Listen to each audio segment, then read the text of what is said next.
dirty objects.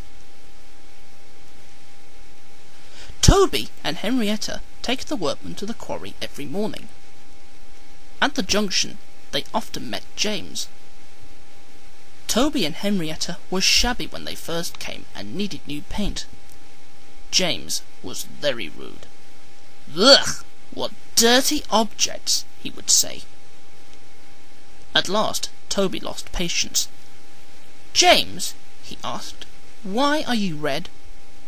"I am a splendid red engine," answered James loftily, "ready for anything. You never see my paint dirty." "Oh," said Toby innocently, "that's why you once needed boot laces, to be ready, I suppose."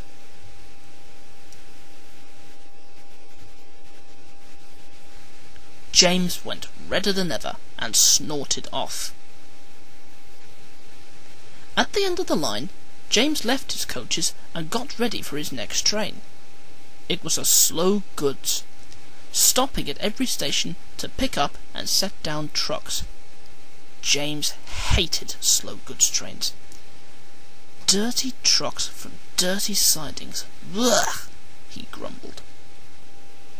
Starting with only a few, he picked up more and more trucks at each station, till he had a long train. At first the trucks behaved well, but James bumped them so crossly that they determined to pay him out.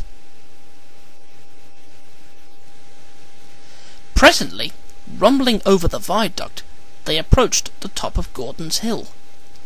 Heavy goods trains halt here to pin down their brakes. James had had an accident with trucks before, and should have remembered this. "Wait, James, wait!" said his driver, but James wouldn't wait. He was too busy thinking what he would say to Toby when they next met.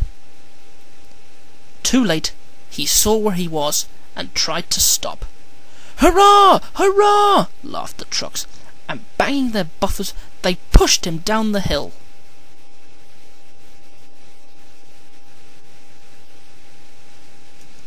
The guard tightened his brakes until they screamed. "On! On! On!" yelled the trucks.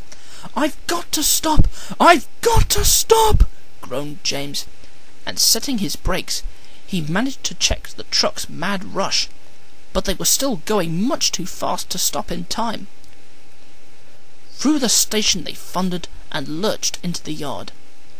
James shut his eyes.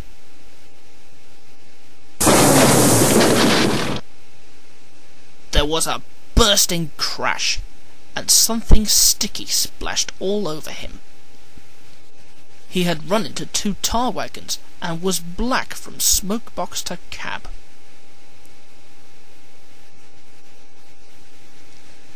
James was more dirty than hurt, but the tar wagons and some of the trucks were all to pieces.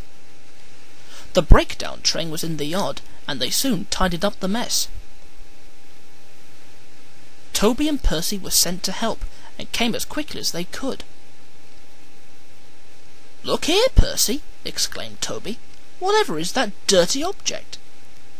"That's James, didn't you know?" "Well, it's James's shape," said Toby thoughtfully. "But James is a splendid red engine, and you never see his paint dirty." James shut his eyes and pretended he hadn't heard.